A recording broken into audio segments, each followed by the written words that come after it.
하나님 아버지, 세상이 참 어둡고 많은 문제가 있고 점점 더 세계는 큰 수렁으로 빠져 들어가는 것 같은 이런 위급한 세상을 우리가 보며 경험하며 지나가고 있습니다. 하나님 아버지, 우리의 유일한 소망은 예수 그리스도 그분임을 다시금 확인하며 또한 이것을 우리의 입으로 고백함으로 시작하게 하시니 참 감사합니다. 이 한 주간도 우리의 유일한 소망 되시는 예수 그리스도를 굳게 붙드는 귀한 한 주가 되게 하여 주시고, 아직도 이 소망을 모르는 자들에게 우리가 소망의 이유가 되어주는 복된 한 주가 되게 하여 주옵소서. 오늘도 하나님의 말씀을 붙들고 시작하고자 합니다. 아버지 하나님, 흐트러지지 아니하도록 성령께서 우리의 발걸음을 제어하여 주시고 우리와 동행하사 하나님의 거룩한 뜻을 이루며 살아가는 복된 한 주가 되게 하옵소서. 감사드리며 예수님의 이름으로 기도하옵나이다. 아멘. 다윗이 온 이스라엘의 왕이 된 후 행했던 것들을 차례대로 살피면서 우리 신앙의 원리를 점검하는 그러한 시간을 갖고 있습니다. 온 이스라엘의 왕이 된 후 다윗이 가장 먼저 한 것은 예루살렘 성으로 법궤를 옮기는 일이었습니다. 우리는 법궤를 옮기는 과정을 살펴보는 가운데 우리 신앙이 어느 터 위에 어떻게 세워져야 하는가를 살펴봤습니다. 다음으로 다윗이 가장 열망했고 소망했던 것은 성전을 짓고자 했던 것입니다. 우리는 지난 시간 다윗이 하나님의 집을 짓고 싶어 했던 그 사건을 살펴보면서 하나님은 다윗에게 아직은 때가 아니라 노하셨지만 대신 다윗을 위해 하나님께서 집을 지어주시겠다 약속하신 장면을 살펴봤습니다. 이것을 가리켜 다윗 언약이라고 부릅니다. 여러분, 이를 통해 확인할 수 있었던 것은 하나님은 그 자녀들을 대하시되 주시되 더 주시고자 하시는 분, 주시되 늘 우리 기대보다 더 풍성케 채워주시길 소망하시는 분, 바로 그 하나님이 우리 하나님이신 것을 확인할 수 있었습니다. 오늘은 다윗이 하고자 했던 또 한 가지를 살피고자 합니다. 그것은 바로 사울의 남은 가족을 찾는 일이었습니다.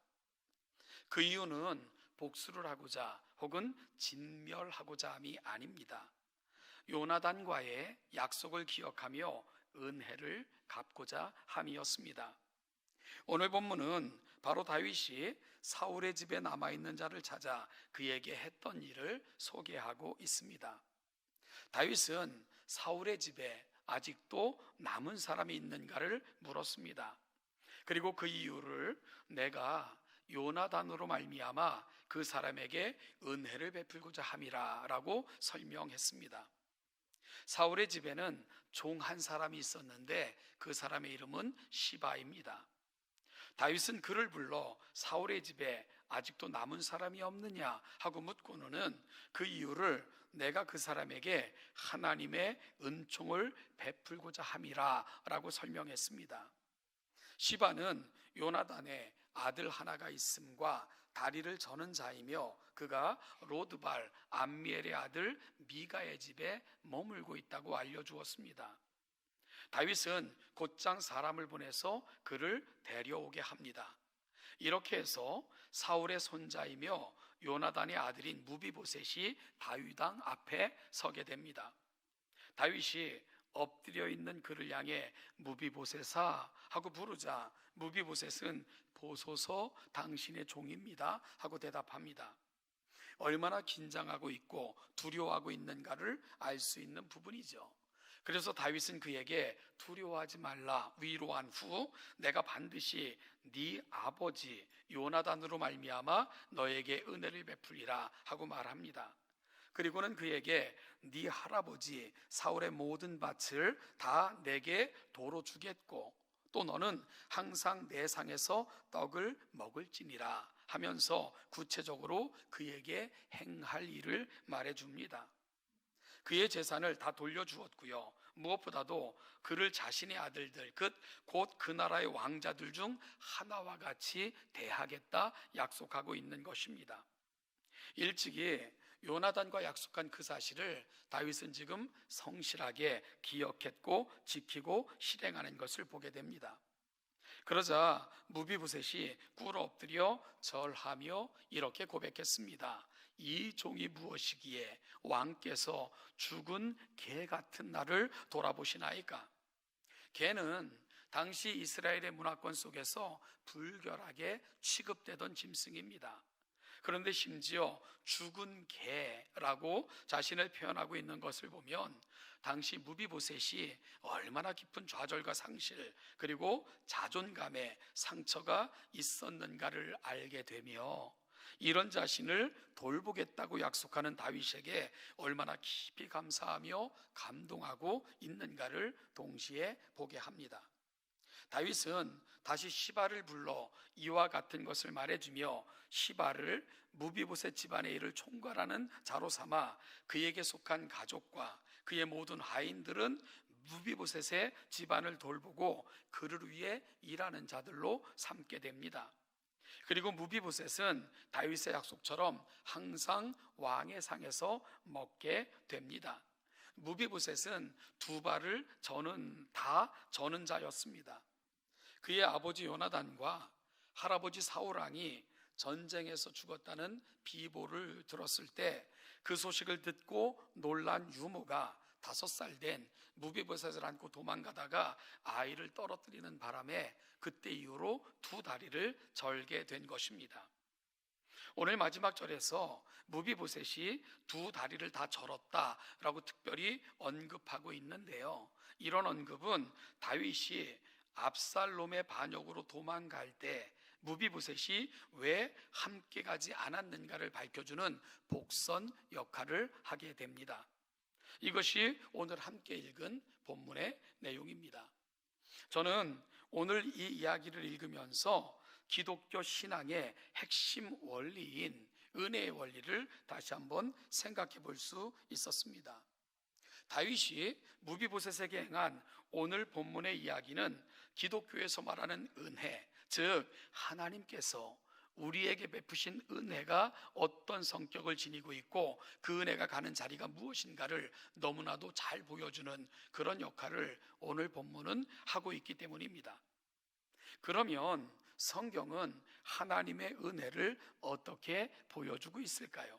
즉 그 은혜가 어떻게 우리에게 임했고 그 은혜의 특징은 무엇인가를 설명은 어떻게 설명할까요? 오늘 저는 함께 읽은 본문을 통해서 이 부분을 풀어가려 합니다. 사랑하는 여러분, 성경은 하나님의 은혜가 우리에게 어떻게 임했다고 알려줍니까? 첫째로요, 하나님의 은혜의 핵심은 우리를 찾기까지 찾으시는 하나님의 사랑 때문임을 성경은 분명하게 말씀합니다. 오늘 본문에서 다윗은 요나단과의 약속을 생각했고 이 약속을 지키기 위해 모든 방법을 동원해서 무비보셋을 찾아냈습니다. 자신을 죽은 개라고 고백하고 있는 무비보셋의 고백에서도 볼 수 있는 것처럼 무비보셋이 다윗의 은혜를 입게 된 것은 결코 무비보셋 본인으로 인한 것 아닙니다. 전적으로 다윗이 베푼 은혜의 결과입니다. 무비보셋의 입장에서는 두려움 가운데 숨어 지내는 듯 살 수밖에 없었던, 즉 아무런 소망이 없는 자로 하루하루를 살고 있었습니다. 그래서 자신을 죽은 개와 같다라고 표현을 한 것입니다. 오히려 다윗의 사람들 눈에 띄면 위험할 수도 있는, 즉 죽임을 당하지는 않을까 전전긍긍하며 살고 있지 않았을까. 그래서요 미갈의 집에 숨어 있듯 지냈던 것이 당시 무비보셋의 모습이었습니다.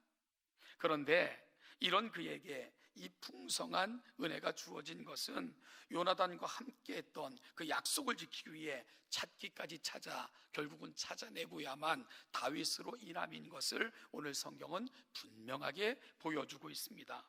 여러분, 이것이 성경에서 말씀하고 있는 은혜의 원리입니다. 누가복음 15장에는 세 가지 유명한 비유가 소개되고 있습니다. 잃은 양, 잃은 드라크마, 잃은 아들의 비유입니다. 양 100마리 중 한 마리의 양이 무리를 떠나 목자를 떠나 잃어버린 바 되었습니다. 양이 무리를 떠나 심지어 목자를 떠나 홀로 되었다는 것은 아무 소망이 없는 죽음과 같은 의미입니다. 어떤 여자에게 10 드라크마가 있는데 하나를 잃어버렸습니다. 잃어버린 바 된 드라크마가 스스로 주인에게 돌아올 확률은 얼마나 될까요?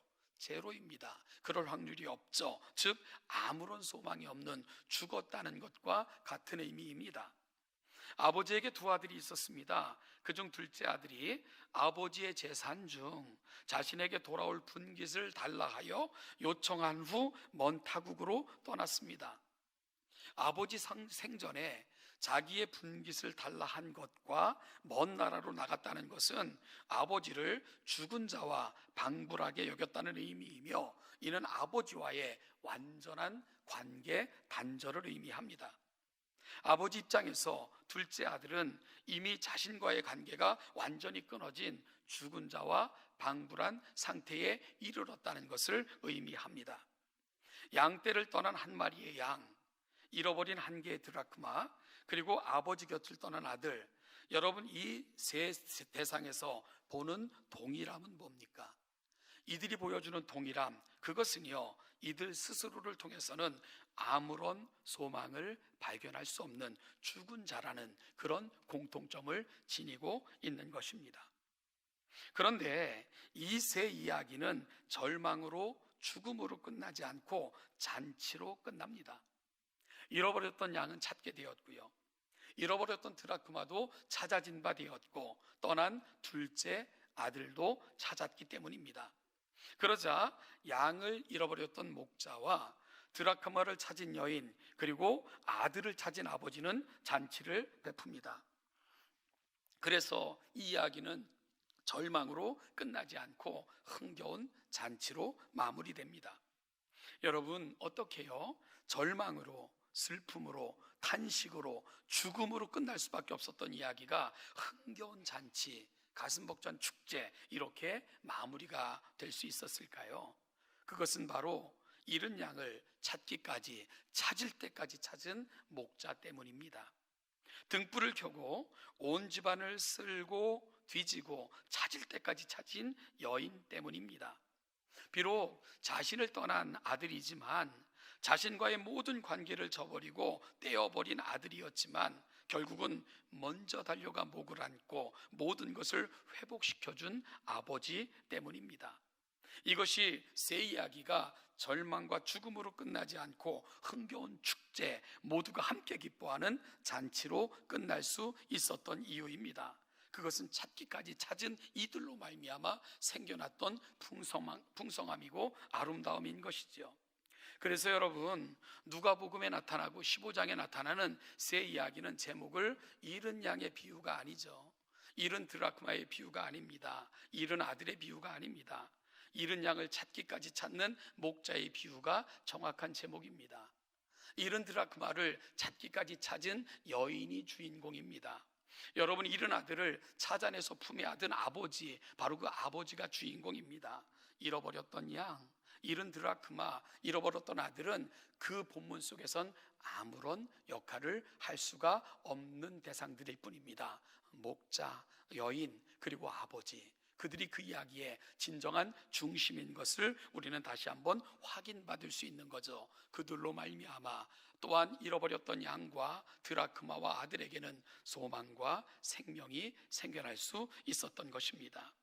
사랑하는 동천교회 성도 여러분, 이런 은혜, 놀라운 구원을 받은 것은 무비보셋의 이야기만은 아닙니다.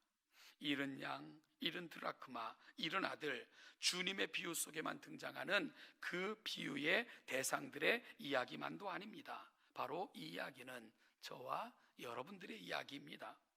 성자 예수님께서는 이 땅에 육신을 입고 오셔서 십자가에 자신을 내어주심으로 우리 죄에 대한 대속의 죄물이 되어주셨습니다.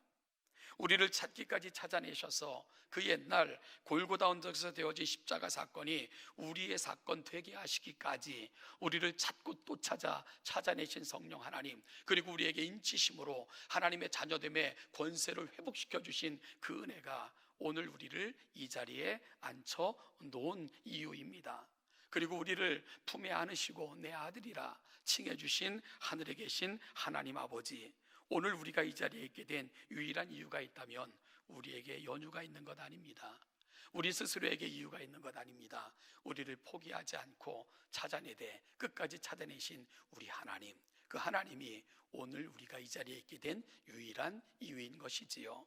사랑하는 동정교회 성도 여러분, 성경에서 말씀하시는 은혜는 바로 그런 은혜입니다. 이 은혜를 깊이 간직하며 감사함으로 살아가시는 우리 동천의 복된 성도들 되시기를 간절히 축복합니다. 하나님의 은혜의 둘째 원리는 풍성함입니다. 저는 지난 시간에 하나님께서 우리 기도에 대해 응답하시는 방식은 여러 가지 모양으로 나타나지만 그 기저에 흐르는 하나님의 마음은 한 가지임을 말씀드렸습니다. 때론 우리의 기도에 노라고도 하시고요, wait, 기다리라 라고도 하시며 또한 yes라고도 하시지만 이 모든 것은 결국 같은 응답이다. 그것은 yes and more, 주시되 더 풍성히, 주시되 더 주시고 싶은 것, 그것이 바로 때로는 노하기도 하시고 때로는 wait, 기다리라고도 하시지만 때가 되매 가장 풍성하게 채워주시기를 원하시는 분, 그분이 바로 우리 하나님이심을 말씀드렸습니다. 따라서 다양한 기도의 방식은 다르게 보이지만 사실은 하나, 우리를 사랑하시는 아버지의 마음인 것을 확인해 볼 수 있었습니다. 우리는 다윗이 무비보셋을 대하는 모습에서 이 부분을 다시 한번 확인하게 됩니다. 4절에서 볼 수 있는 것처럼 무비보셋은 로드발 암미엘의 아들 미갈의 집에 있었는데요, 이 사실은 그가 망한 왕가의 자녀로서 숨어 지냈거나 은둔자적 삶을 살았음을 암시해 주고 있는 거죠. 여러분, 그런 무비보셋을 찾은 다윗이 그를 대우한 모습은 참으로 감동적입니다. 먼저 사울에게 속해 있던 모든 밭을 돌려주었습니다. 그의 할아버지가 누굽니까? 사울 왕 아닙니까? 여러분, 그러므로 사울의 모든 재산을 돌려줬다는 것은 실로 많은 밭을, 재산을 돌려받았다는 것을 쉽게 알 수 있습니다. 또한 왕의 식탁에서 다윗과 함께 먹게 했습니다.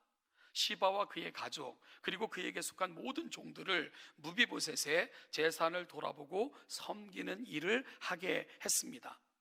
간신히 목숨을 부지하며 숨어 지내고 있던 망한 왕가의 손자에게는 기대할 수 없었던 정말 신비한 은혜가 주어졌던 것입니다. 그저 살려만 주어도. 그래서 다윗을 처음 만났을 때 꿇어 엎드려 그 무비보셋이 한 말이 뭡니까? 나는 당신의 종입니다. 나를 종으로 여기시면 감사하겠습니다. 이런 것 아니겠습니까? 다윗이 그에게 은혜를 베풀었을 때 죽은 개와도 같은 은혜가 어찌 이런 은혜를 받게 하십니까? 라고 감동스럽게 고백했던 것, 여러분, 무비보셋의 입장에서 보면 살려만 주어도 감지덕지라 생각을 했는데 다윗이 보여준 후인은 이 모든 것을 훨씬 뛰어넘는 놀라운 것이었던 거죠. 저는 참 어려운 가운데서 이렇게 공부를 했던 사람입니다. 전 아버지가 일찍 사고로 돌아가셨고 어머니마저 제가 고등학교를 졸업하던 해에 돌아가셨어요. 참 대학교 등록금 제때 낸다는 것은 엄두도 내지 못할 형편이었는데요. 그리고 제가 공부할 당시는요, 지금처럼 다양한 장학금, 다양한 아르바이트, 다양한 지원 제도 이런 건 없었던 그런 시대였으니까요. 그런데 저는 한 번도 등록금을 제때 내보지 못한 적이 없습니다. 제가 공부를 무지무지 잘해가지고 늘 전액 장학금을 받았기 때문일까? 그거는 결코 아닙니다. 그런데 예기치 않았던 도움, 상상할 수 없었던 풍성한 은혜가 늘 제 기간 동안에 넘쳐났었죠. 어느 날 아시는 분이 전화를 걸어서 나가보면 저에게 등록금이라고 이렇게 손에다 돈을 쥐어주셨어요. 그러면서 이건 내가 주는 게 아니고 누군가가 전달해 달라고, 나는 심부름만 하는 건데 자신을 밝히지 말라고 했기에 밝힐 수는 없다고. 근데 그런 도움이 계속되다 보니까 후에는 누가 그랬는지 다 알게 됐지만요, 정말 기대하지도 않았던 그런 은혜가 넘쳐났었고요. 또 지역에서 예수를 믿지도 않던 어떤 기업가가 후원해준 장학금을 받기도 했고요. 저는 사실 제가 31살 때 저희 아이가 27개월, 27개월, 7개월 이렇게 된 아이들을 들쳐업고, 저희는 인천에서 개척되어지는 교회 멤버로 개척교회를 시작했던 사람입니다. 그런 환경 속에서 모든 걸 혼자 다 해야 됐던 그런 시간 속에서 공부를 해야 한다는 건 엄두도 내지 못했고 꿈도 꾸지 못했었죠. 그럴 때마다 채찍질하며 공부 안 할 거냐고, 그렇게 머물러 있을 거냐고, 학비는 걱정하지 말라고 그러면서 도와주고 또 도와줬던 사람들, 그런 분들 도움 때문에 대학은 물론 대학원, 박사과정, 그리고 박사 이후 과정까지 그런 도움은 계속 됐었습니다. 여러분, 제가 한 번도 누군가에게 아쉬운 소리 해본 적도 없었고요, 도와달라고 도움의 손길을 요청해 본 적도 저는 없습니다. 저는 그런 걸 하지를 못하는 사람인데요, 후원의 결성을 부탁해 본 적 더더욱 없었고요. 그런데 도움은 늘 내 기대보다도, 내 생각보다도, 내 소원보다도 훨씬 더 크고 놀랍게 임했습니다. 저는 삶 자체가 빚진 자라는 생각을 저는 놓치지 않으려고 애를 써요. 그래서 목회를 늘 빚진 자의 심정으로 해야 되겠다 마음에 다짐하는 적이 굉장히 많습니다. 이 마음을 놓치지 않으려고 애써요. 여러분, 그래야 주님 앞에 설 때 조금은 떳떳하게, 또한 그 많은 도움을 주신 분들에게 면이 선다는 생각을 저는 늘 놓치지 않으려고 애를 쓰며 그렇게 살아가고 있습니다. 제가 살면서 경험한 것, 그리고 지금도 변함없는 고백이 있다면 그건요, 하나님은 늘 내 기대보다도, 내 소원보다도 넘치도록 풍성하게 내 삶의 자리에 찾아오셨던 분입니다.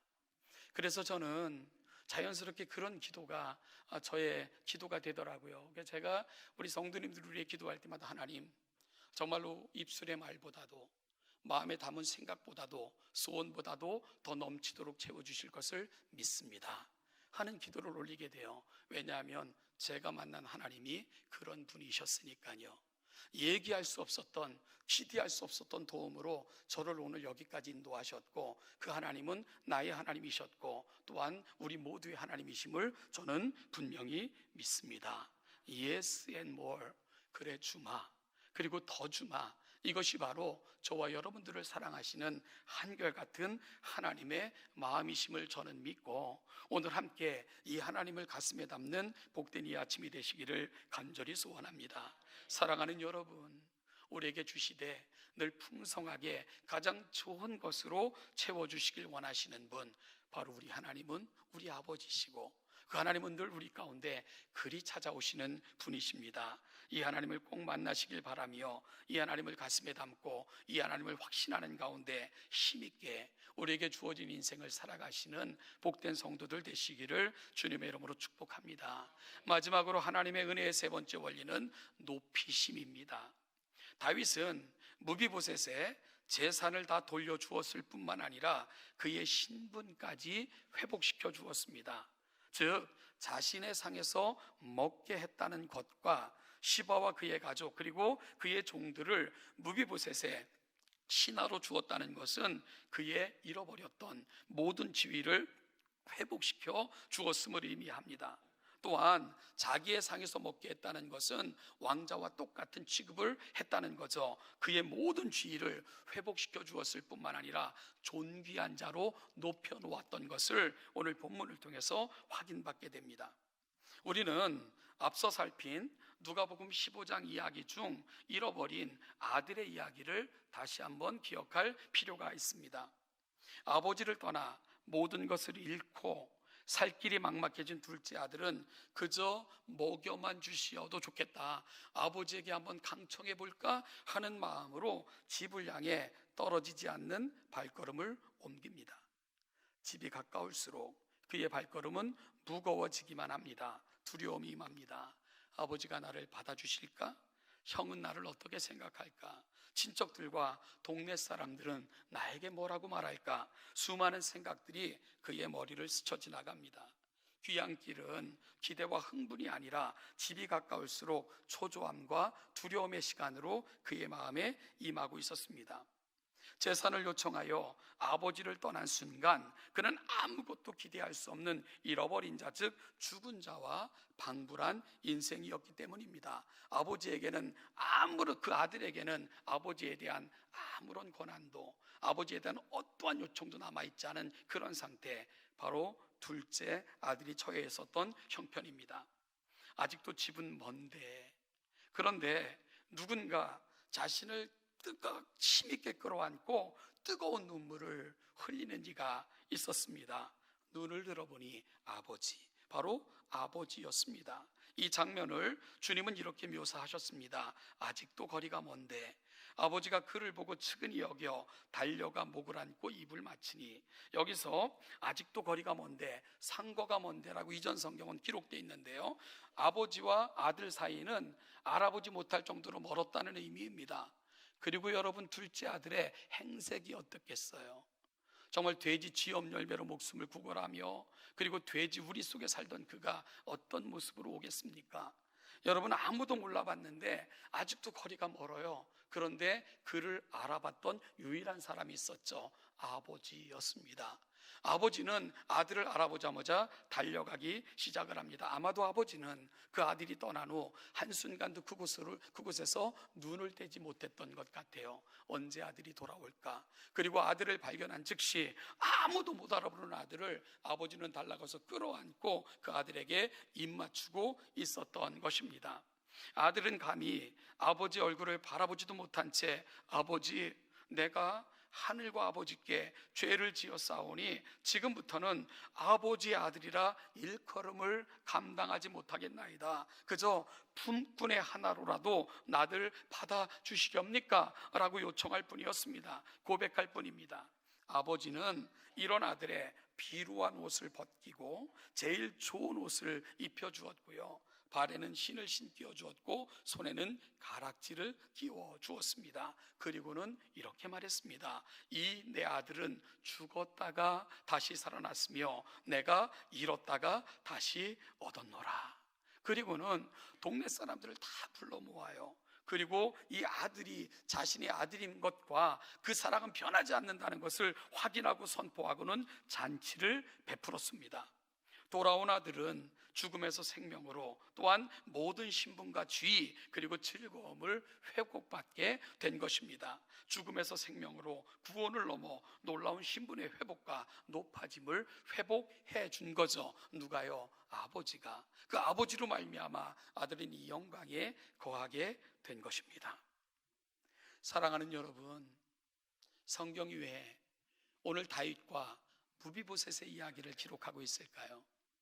다윗이 잘한 것을 자랑해 주시려고, 아니면 이것이 다윗을 칭찬하기 위한 단순한 의도로 이 이야기가 기록되어져 있을까요? 우린 알잖아요. 성경은 하나님께서 펼치시는 놀라운 구속의 드라마를 보여주시는 책인 것을요, 따라서 이러한 사건들을 통해 결국 성경이 보여주고자 하는 것은 우리 인생들을 다루시는 하나님을 보여주시고자 함입니다. 따라서 다윗이 무비보셋에게 베푼 은혜의 사건은 곧 하나님께서 다윗을 통해 들려주고 싶은 우리를 향한 그분의 이야기라는 것을 분명히 깨달을 수 있어야 됩니다. 마치 이렇게 말씀하시는 것입니다. 다윗이 무비보셋에게 보여준 이야기를 들어보거라. 내가 너희를 사랑함은 이에서 더하단다. 여러분, 이것이 이 이야기를 듣는 독자에게 정말 하고 싶은 우리 하나님의 말씀 아니겠습니까? 그리고 우리는 그 사랑의 결정체로 오신 예수님의 이야기를 듣게 되는 거죠. 누가는 그 사랑을 예수님의 세 가지 비유를 기록하며 확인해 주고 있는 것입니다. 하나님이 우리 인생들에게 찾아오셨을 때 우리는 죽음에서 생명으로, 절망에서 희망으로, 그리고 비참함에서 가장 존귀한 인생으로 높임을 받았습니다. 하나님은 우리를 바라보시며 이렇게 말씀하십니다. 너는 내 아들이다.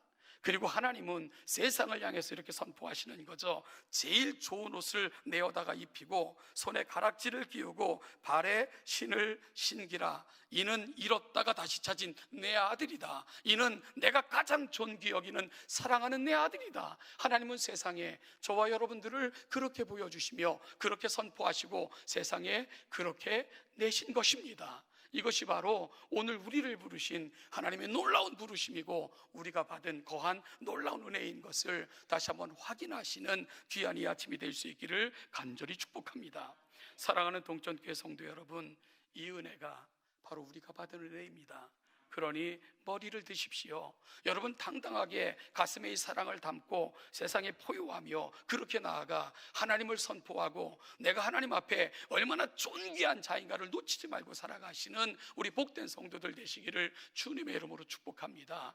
여러분을 가슴에 안고 내 아들이야, 세상을 향하여 다시 잃었다가 찾은 내 아들, 바로 내가 존귀 여기는 나의 자녀란다, 그렇게 말씀하시는 하나님의 음성을 늘 귀에 담고 들으시면서 세상을 향해 포효하시고 승리하며 살아가시는 우리 동천의 모든 성도들 되시기를 주님의 이름으로 축복합니다. 기도하겠습니다. 하나님 아버지 은혜와 사랑을 감사합니다. 오늘 이 아침 우리를 불러 이 영광스러운 자리 하나님의 말씀을 다시 확인받는 가운데 우리가 하나님으로부터 받은 은혜, 그 은혜의 성격, 그 은혜로 말미암아 내게 되어진 일, 내가 장차 누릴 그 영광을 보게 하시니 너무너무 감사합니다. 하나님 아버지 기도합니다. 놓치지 않게 하여 주시고 잊지 않게 하여 주시고 하나님 아버지 이 사실이 우리 가운데서 멀어지지 않도록 우리의 마음을 주관하여 주시고 우리 발걸음을 인도하시며 동행하사 이 은혜 가운데 거하는 우리 동천의 모든 성도들 되게 하여 주시옵소서. 세상을 살아가지만 그 세상 가운데 우리와 함께 하시고 우리를 가장 존귀한 자로 칭하시며 그리 인도하시는 하나님의 은혜를 날마다 누리고 살아가는 복된 성도들, 우리 동천의 성도들이 되게 하여 주시옵소서. 감사드리며 예수님의 이름으로 기도하옵나이다. 아멘.